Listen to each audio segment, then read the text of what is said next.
আমি এখানে ভিক্ষা করতে আসি নাই, আমি এখানে টাকা তুলতে আসছি। তোর মতো ফকিনি রাখবে এই ব্যাংকে টাকা? তুই জানোস এই ব্যাংকে টাকা রাখতে হলে মিনিমাম 1 কোটি টাকার মতো টাকা রাখতে হয়। নোংরা ময়লা ছেঁড়া জামা কাপড় পরে থাকা সেই ছেলে প্রিমিস এখন 500 কোটি টাকার মালিক। কলেজে যে ছেলেটাকে সবাই গরিব ফকিন্নি বলে অপমান করত, সেই ছেলের আসল পরিচয় জানলে কি হবে কলেজের ছেলে মেয়েদের? চৌধুরী পরিবারের ছোট ছেলে প্রিমিস তাদের পরিবারের গরিবী পরীক্ষায় পাশ করে এখন তার অ্যাকাউন্টে 500 কোটি টাকা পায়। আর সেই টাকাগুলো জমা ছিল ঢাকা শহরের একটি নামি দামি ব্যাংকে, যেখানে শুধু বড় লোকেরাই টাকা জমা রাখতে পারত। প্রিমিস যখন তার টাকা তুলতে ওই ব্যাংকে ঢুকতে যাবে, ঠিক সেই সময় একটা মেয়ের সাথে ধাক্কা খায়। আর ঠিক তখনই সরি ম্যাম, আমি আসলে দেখি নাই। কি রে, তুই কানা নাকি? চোখে দেখোস না? আর ওয়েট এখানে কি করো? এইটা ব্যাংক, এখানে দান খয়রাত করা হয় না। ভিক্ষা করার জন্য রাস্তাঘাট আছে, ওইখানে যা। এই ব্যাংকের মধ্যে কি? ম্যাডাম, আপনার কোথাও ভুল হচ্ছে। আমি এখানে ভিক্ষা করতে আসি নাই, আমি এখানে টাকা তুলতে আসছি। তোর মতো ফকিনি রাখবে এই ব্যাংকে টাকা? তুই জানোস এই ব্যাংকে টাকা রাখতে হলে মিনিমাম 1 কোটি টাকার মতো টাকা রাখতে হয়, আর না হলে এই ব্যাংকে টাকা রাখতে পারে না। আরে আমি তোর মতো ফকিনির সাথে কেন কথা বলছি? Security security. মেয়েটি সিকিউরিটি বলে চিল্লাতে থাকে। আর ঠিক তখনই ওইখানে হাজির হয় ব্যাংকের ম্যানেজার ইয়াসমিন। ম্যাডাম, কি হয়েছে আমাকে খুলে বলুন।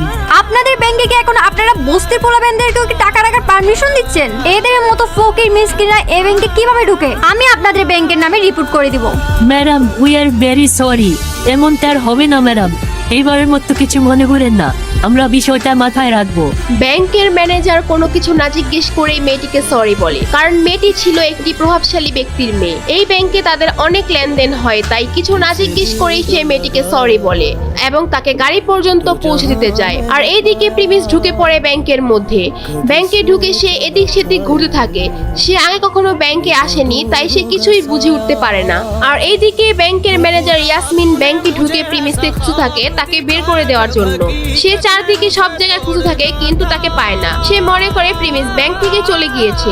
আর ঠিক তখনই ইয়াসমিনের চোখ পড়ে ব্যাংকের ভিআইপি রুমের দিকে, যেখানে প্রিমিস হেঁটে ঢুকতেছিল। এটা দেখে ঠিক তখনই ম্যানেজার ইয়াসমিন বলে, এই ছেলে দাঁড়াও, এই দাঁড়াও। প্রিমিসকে দাঁড়াতে বলার পরেও প্রিমিস ওইখানে না দাঁড়িয়ে ভিআইপি রুমের ভিতরে ঢুকে যায় আর ভিতর থেকে দরজা লক করে দেয়। আর এইদিকে ম্যানেজার ইয়াসমিন ভয় পেয়ে যায়, কারণ ভিআইপি রুমে সবাই ঢোকার আগে ইয়াসমিনের পারমিশন নিয়ে তারপর ঢুকতে হয়। আর কেউ ঢোকার আগে ইয়াসমিন সেই ভিআইপি রুমে থাকা হেড ম্যানেজারকে কল দিয়ে বলে দেয়, কিন্তু প্রিমিস তো কিছু না জিজ্ঞেস করে সেই রুমের ভিতর ঢুকে পড়ে। তাই ইয়াসমিন খুব টেনশনে পড়ে যায়। আর এইদিকে প্রিমিস ভিআইপি রুমে ঢোকার কারণে হেড ম্যানেজার বলে, এই আপনি কি চান এখানে? এখানে তো কেউ পারমিশন ছাড়া আসতে পারে না, আপনি কিভাবে আসলেন? আমি আমার টাকা তুলতে আসছি এখানে। আপনি টাকা তুলতে আসছেন, আপনার কাছে কোনো চেক বই আছে? না, আমার কাছে কোনো চেক বই নাই। চেক বই নাই, তাহলে কোনো কার্ড আছে আমাদের ব্যাংকে, ভিআইপি কার্ড বা ভিসা কার্ড? না স্যার, আমার কাছে কোনো ভিসা কার্ড বা ব্যাংকের ভিআইপি কার্ড এগুলা কিচ্ছু নেই। তাইলে আমরা আপনাকে কোনো টাকা পয়সা দিতে পারবো না। আপনি সোজা গিয়ে দরজা খুলে এখান থেকে চলে যান। এখানে আমরা মস্করা করতে বসি নাই, আপনি এখান থেকে যান এখন। না, আমি আমার টাকা না নিয়ে আমি এখান থেকে যাব না। আরে একবার বললাম না, কার্ড আর চেক বই ছাড়া টাকা উঠানো যাবে না। আর আপনার অ্যাকাউন্টে টাকা থাকি তো আপনি টাকা উঠাইবেন। আমার অ্যাকাউন্টে টাকা আছে বলেই তো আমি এখানে আসছি।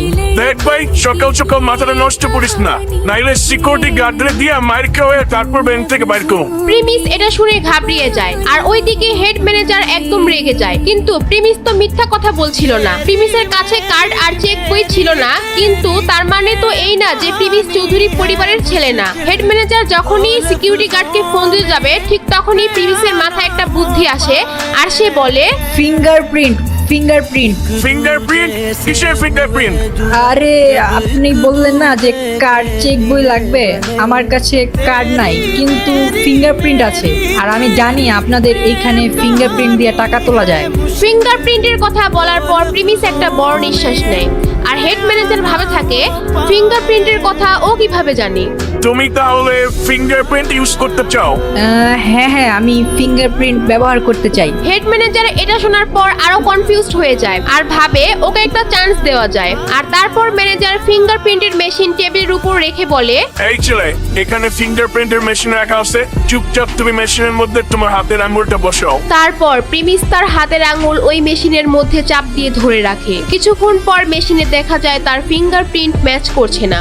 তোমার হাতের ফিঙ্গারপ্রিন্ট ম্যাচ করতেছে না। দেখছো, আমি তোমাকে আগেই বলছিলাম এই ব্যাংকে তোমার কোনো অ্যাকাউন্ট নাই। এটা বলার পর ম্যানেজার প্রিমিসের দিকে এমন ভাবে তাকিয়ে থাকে যেন প্রিমিস কোনো বড় অপরাধী। এরপর ম্যানেজার ভাবে প্রিমিস হয়তো বড় কোনো ক্রিমিনাল হতে পারে, হয়তো তার পকেটে কোনো অস্ত্র থাকতে পারে। এটা ভেবে সে তার পকেট থেকে ফোন বের করে পুলিশকে ফোন দেওয়ার জন্য 999-এ কল দিতে যাবে। সেটা দেখে প্রিমিস একদম ঘাবড়িয়ে যায়। 500 কোটি টাকার মেসেজ দেখে খুশিতে তো ব্যাংকের মধ্যে চলে এসে পড়ে, কিন্তু সে বুঝে নাই যে সে এখানে এসে এত বড় একটা সমস্যায় ফেসে যাবে। তো তারপর কি হবে? প্রিমিস কি হেড ম্যানেজারকে পুলিশকে ফোন দেওয়া থেকে থামাতে পারবে? আর প্রিমিসের 500 কোটি টাকার মেসেজ যে এসেছিল ওইটা কি তাহলে ফেক ছিল? এগুলো জানতে করে নোটিফিকেশন বাটন বাজিয়ে রাখেন। আর এই ভিডিওগুলো আপনার কাছে কেমন লাগে কমেন্ট করে অবশ্যই জানাবেন। আর অবশ্যই ভিডিওতে